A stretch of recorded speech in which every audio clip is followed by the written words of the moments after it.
On the night of July 9, 1958, a wave 524 meters tall moved through Lituya Bay in Alaska.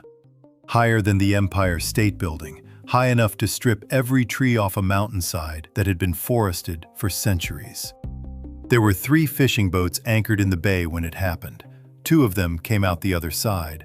The third was never found. One of the men who survived was below deck when it started, his 8-year-old son asleep in the forward bunk. He came up the companionway fast. It was 10:15 in the evening on July 9, 1958, and Lituya Bay was doing something he had no category for.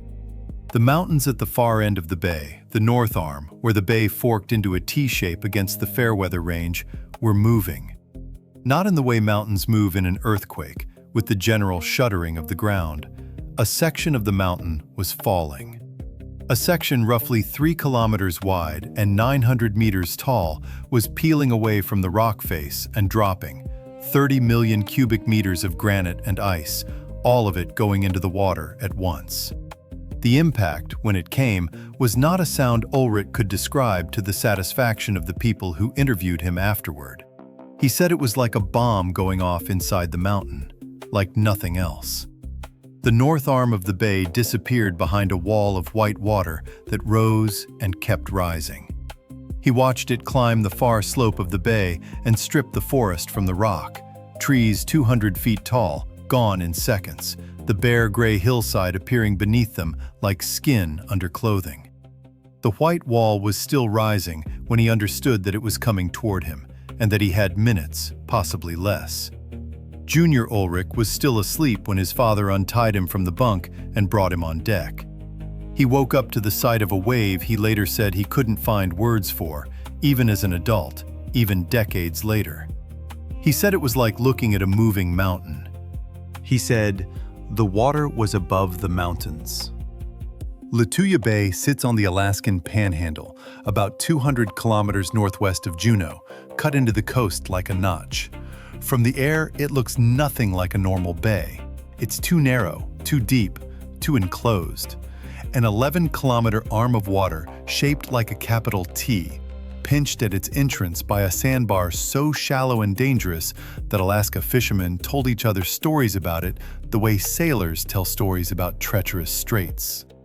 Getting in and out of Lituya Bay across that bar required timing the tides, reading the water, knowing what you were doing.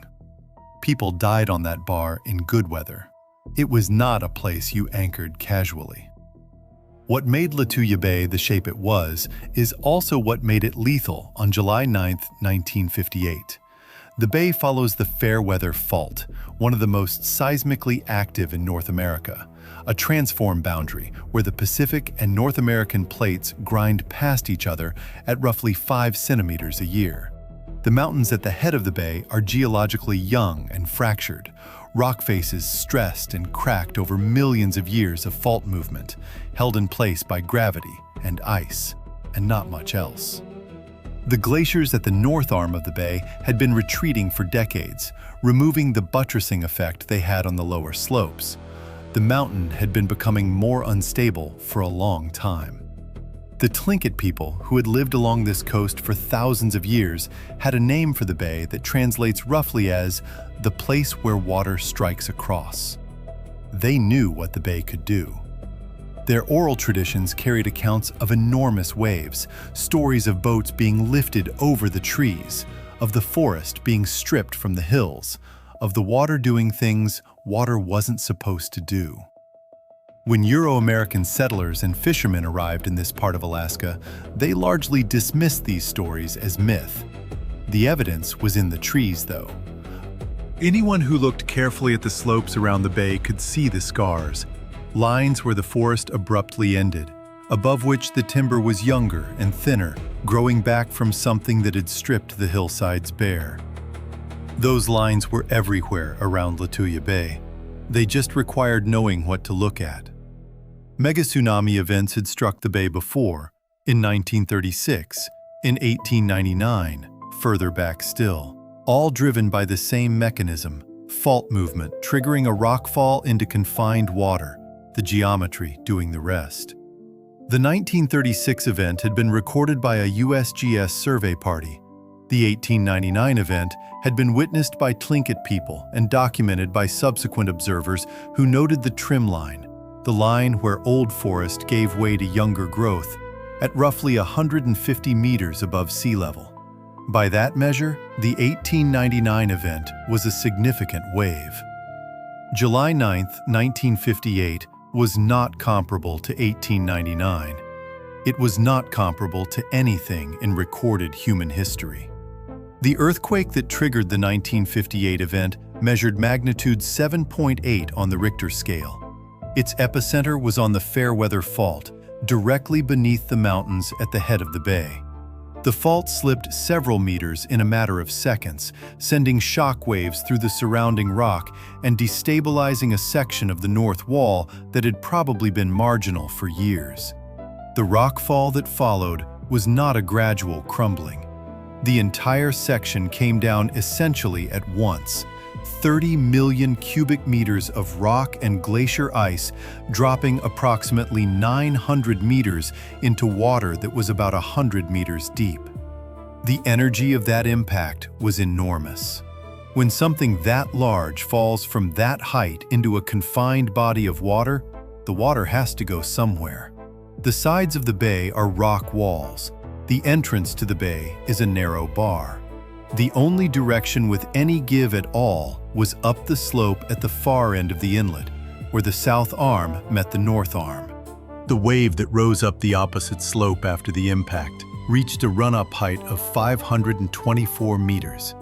Run-up height is not the height of the wave itself, it's the height to which the water climbs on the shore after the impact.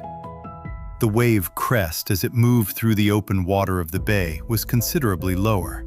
But the initial surge up the opposite slope stripped every tree, every plant, every loose rock from the hillside to a height more than 500 meters above sea level. Higher than the Empire State Building. Higher than any structure humans had built at that time. Higher than anything a wave had ever been documented doing in recorded history. The mechanics that produce this are specific to the geometry of Lituya Bay. In open ocean, the energy of an impact disperses in all directions. In an enclosed bay with steep rock walls and a small entrance, the energy has nowhere to go except into the water surface. The narrow channel concentrated and amplified the initial surge in ways that would not have happened in open water. The same impact in the open Pacific would have generated a large wave.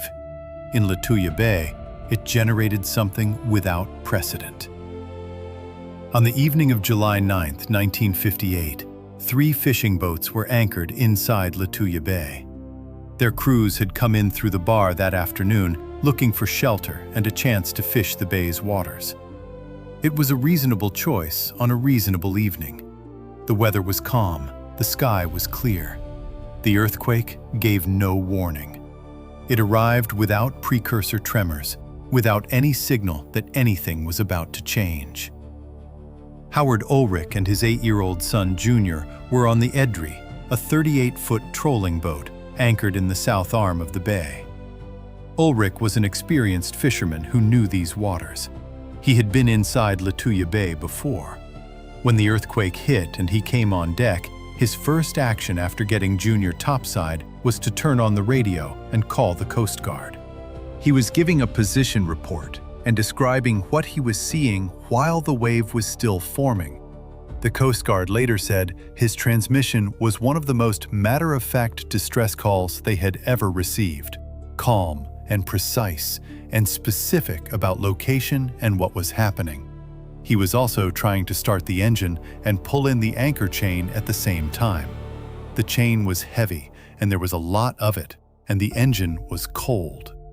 Bill and Vivian Swanson were on the Badger, anchored near the entrance of the bay, closer to the bar.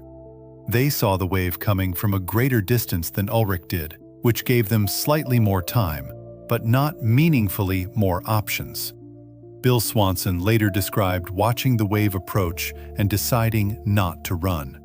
The engine wouldn't have gotten them to the bar in time, and the bar at that moment would have been more dangerous than staying put. they held on. Orville and Mickey Wagner were on the Sunmore. Their position in the bay meant they were closer to the North Arm, closer to the impact. Nobody on the other two boats saw exactly what happened to them. The Sunmore was not found. Orville and Mickey Wagner were not found. What happened to them in the minutes after the earthquake is not known. They were in Lituya Bay on the evening of July 9, 1958. They were not there on the morning of July 10th. What Howard Ulrich experienced in the minutes after the wave reached his boat is one of the most detailed first-person accounts of a megatsunami that exists. He had time to observe because he survived, and he survived long enough after the event to give comprehensive accounts to the USGS researchers who interviewed him.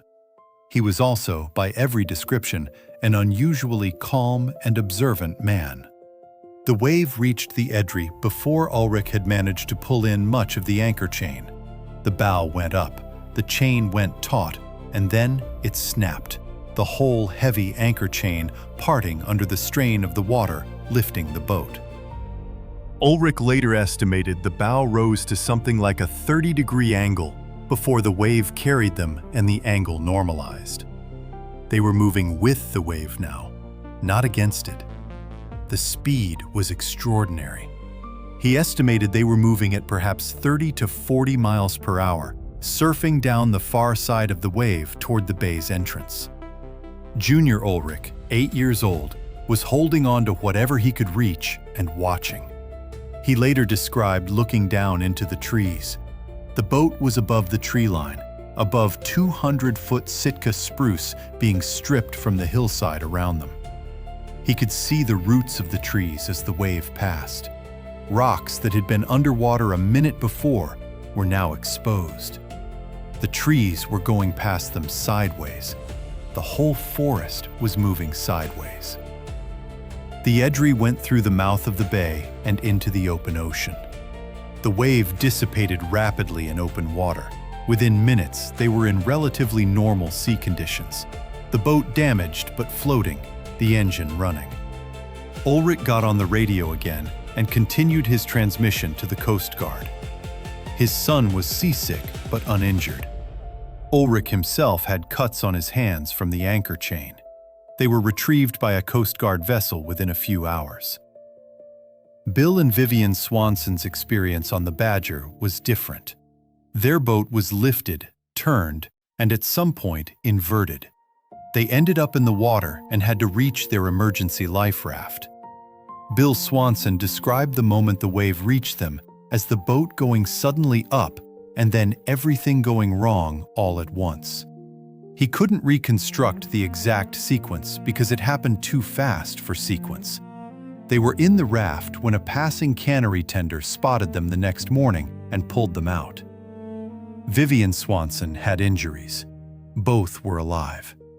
The USGS geologists who arrived at Lituya Bay in the days after July 9th found a landscape that looked like something from a different planet.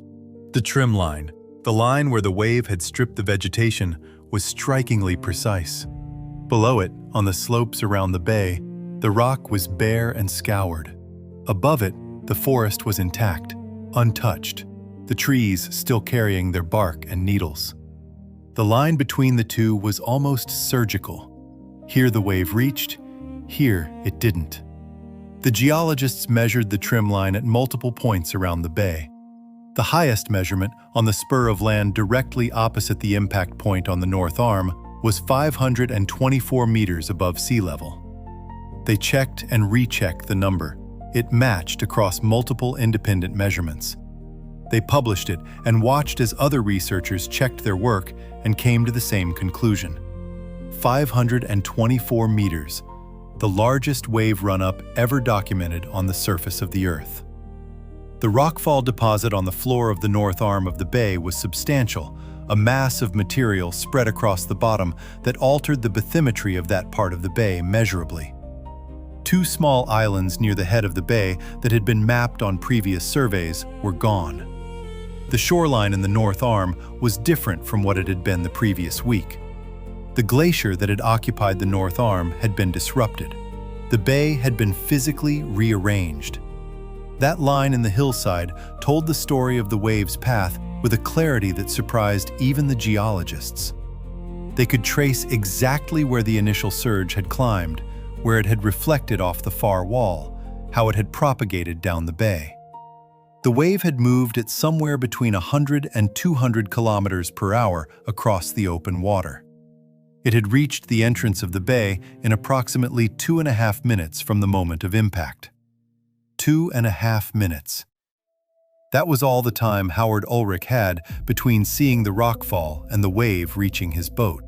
The 1958 line in the trees was not the only one visible on the slopes around the bay.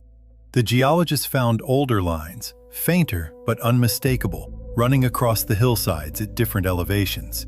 Each one marked a previous event, a previous wave that had stripped the vegetation to that height and left younger forest growing back below the line.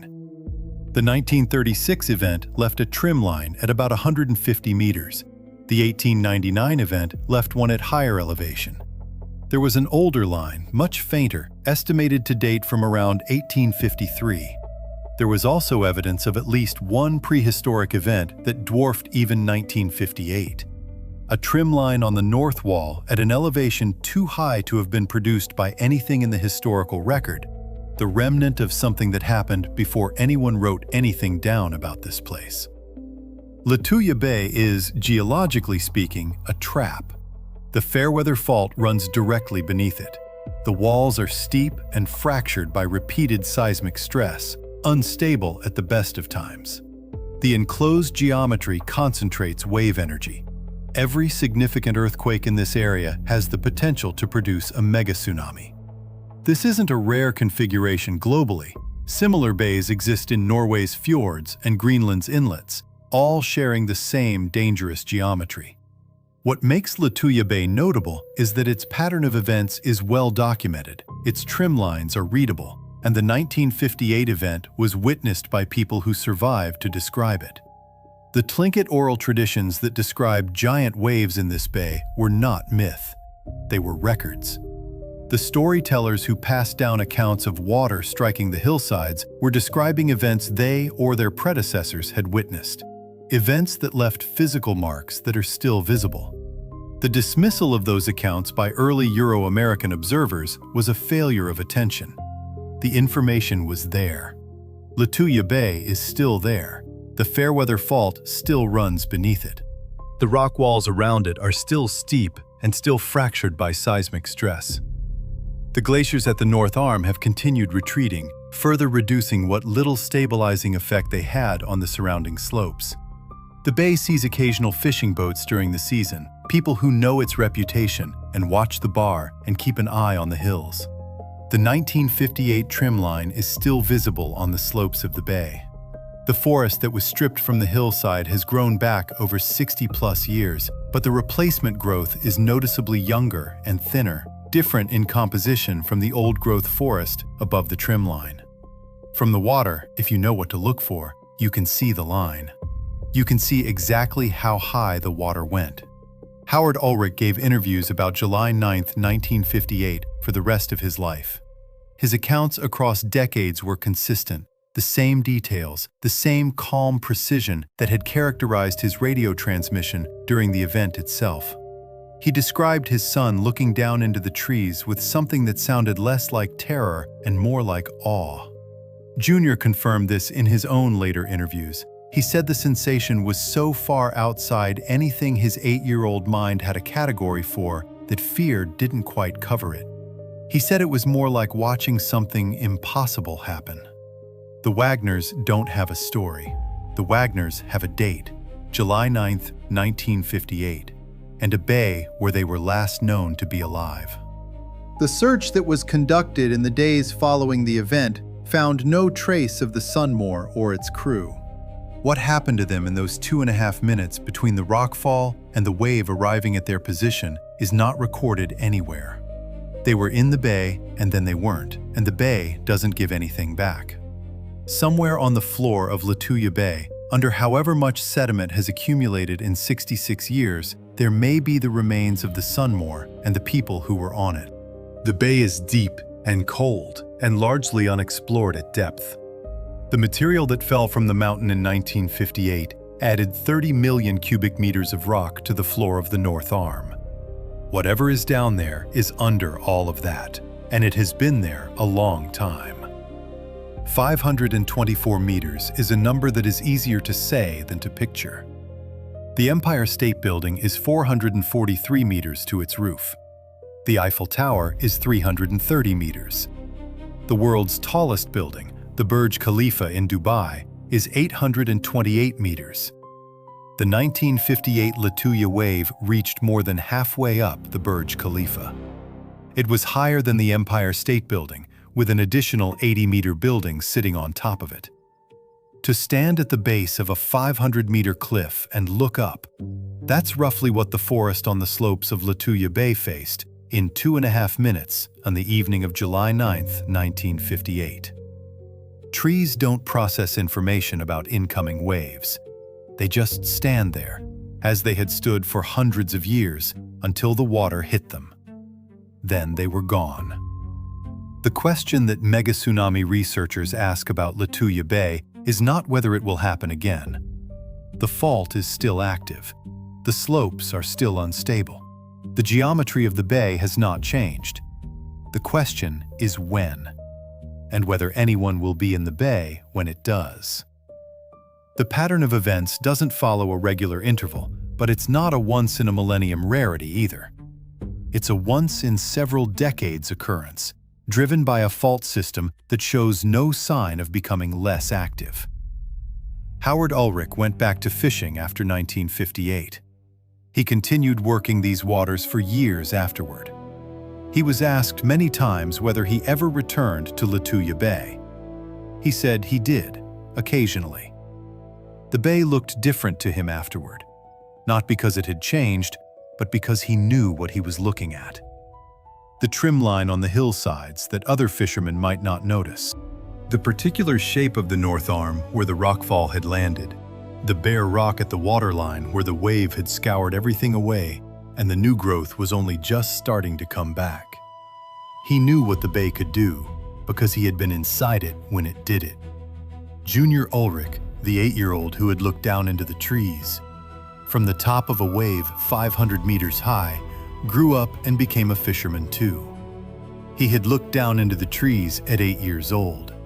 That stays with you.